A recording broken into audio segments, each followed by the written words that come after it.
Welcome, Leo. Thanks for joining me for your October monthly forecast for the Sun or the Ascendant. If you've yet to subscribe to my channel, I'd be honoured if you did so now. Your personal communication is going to be very much to the fore this month. The planet of passion, Mars, is going to move into the sign of Libra on the 4th. It's going to be in Libra for the rest of the month, and this is going to give you a greater urgency to share your ideas. But the Sun, Venus and Mercury are also in the 3rd house as October begins. It's just that Mercury is going to make a quick exit on the 3rd into the sign of Scorpio, which is a more sheltered location, one which is much more to do with a quiet reflection and also home and family life.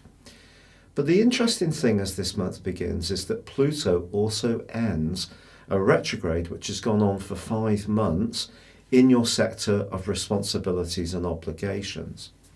Now Jupiter, the planet of expansion and optimism, which is in a gorgeous part of your situation, actually is going to be forging a beautiful link with Pluto for the whole of this month. If you are looking to improve your work situation, do something more creative, something that's more engaging or self-expressive, this combination can actually prove to be very fortunate for you. But I want to draw your attention, Leo, to an influence which has been going on since April, and it may have seen you feel a little lower in your spirits, but find it a little harder to identify exactly why. The North Node, or the point of destiny, is almost like the celestial emotional pull, and it has been in a very delicate location for you since last November. But since April of this year, it's been in opposition with the planet of restriction, Saturn, which along with Pluto is in the sign of Capricorn. You may have felt rather burdened down during the interim months, especially if people have been taking you for granted in any way. If you're someone who's very giving, which is often the case with Leo people, and you've been going about your duties but not necessarily getting much appreciation or recognition or even thanks, at times it may have all felt a little bit dispiriting. Well, the great news is that on the 10th of this month, that aspect is going to come to a close. Saturn is speeding up, and that's going to leave the point, which is the North Node, the point of destiny, that's going to leave it much more liberated. It's still asking you to stay in tune with the more subconscious side of your nature, however. But once Mars bursts into the sign of Libra on the 4th of this month, you do have an opportunity to be really go-getting. And this can see you not only having a greater enthusiasm for sharing your ideas, it may see you more physically active. If you are wanting to just take more note of the amount of output you have through your cardiovascular system, for example, this would be a fine time to do some short explosive exercises, or more walking or swimming or cycling, anything which challenges the more sedentary nature of life these days. But also it can be your mind that's switched on, and if you are someone who loves ideas, you really can sparkle this month, because the Sun, particularly from the 10th through to the 17th, is going to be forging its own brilliant angle to Jupiter. So if there is something that you want to tell people about that's really important to you, a personal project, a creative venture, or something that just really makes you alive with the zest of it, your enthusiasm can prove infectious across that set of days. But it is true that from the 5th through to the 11th, the Sun does go into a stern right angle with Saturn. This is not necessarily going to be the best of times to try to be too conscientious. Now that may seem like a strange thing to say, but pace yourself, prioritise what's really important. Don't spread yourself too thinly, or else you could end up starting to feel a little bit exhausted, even a bit stressed.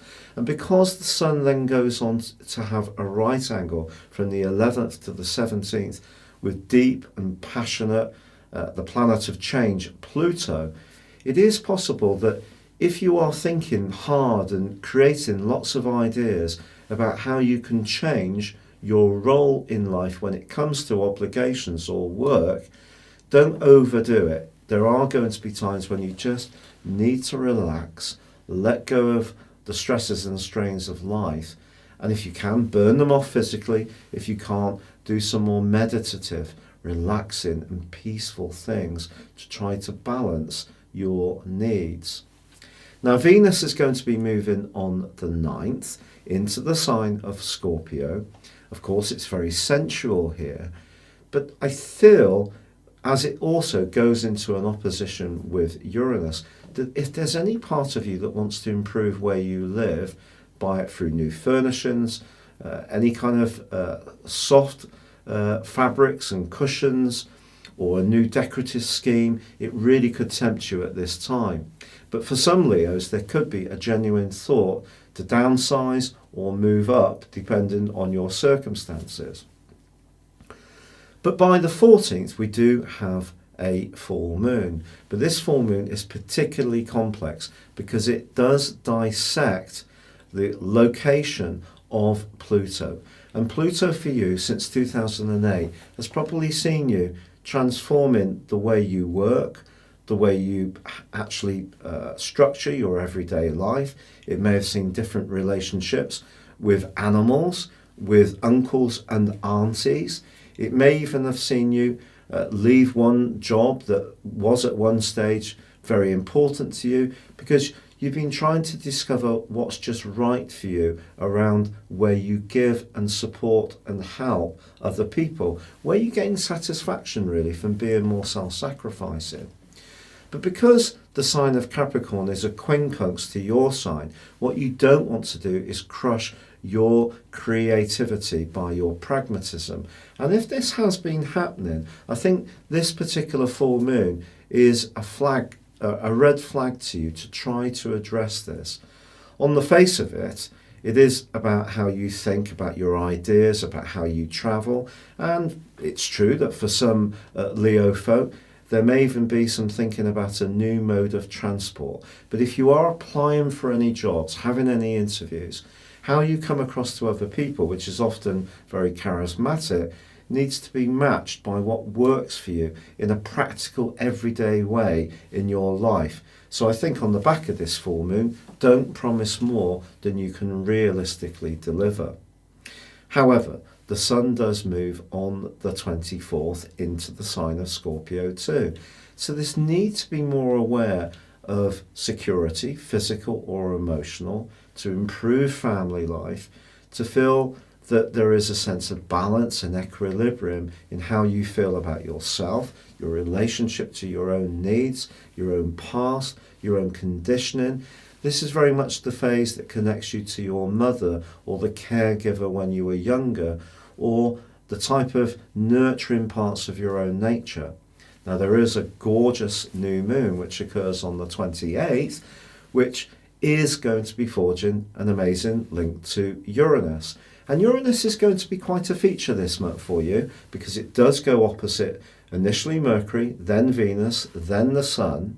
So I think it's essentially saying to you, do be open-minded about the type of worldly role that you can have. If you can do this, but make it work at the base of your existence, so you're doing something which gives you a sense of pleasure, but you also feel comfortable in the environment, that's a clue of where you can really thrive. I have to say, however, that Mercury does go into a retrograde on the last day of this month. This could lead to cross wires around a family gathering, or if you're thinking about moving, there could be some kind of consideration or delay. But also Mars does go into a bit of a clash itself with Saturn in the last 10 days of this month.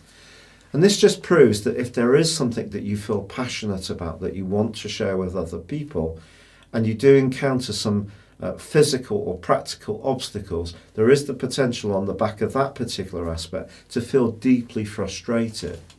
So I think pacing yourself, but at the same time celebrating the things that are important to you and the ideas that you want to share to other people. But just be aware that not everybody is going to be receptive. You may be seeing the big picture. Someone close to you may be totally focused on a narrow element of what you're talking about, the element that suits them, and perhaps where you're providing the support to them.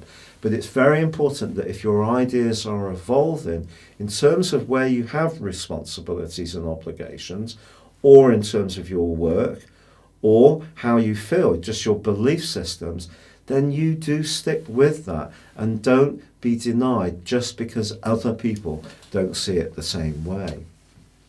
If you'd like to know more about personal astrology or order your year 2020 personal forecast and your character analysis, I will give you a 30% discount. Don't worry, if you order it now, I'll give you the months of this year free, as well as the whole of 2020. But for now, good luck and goodbye.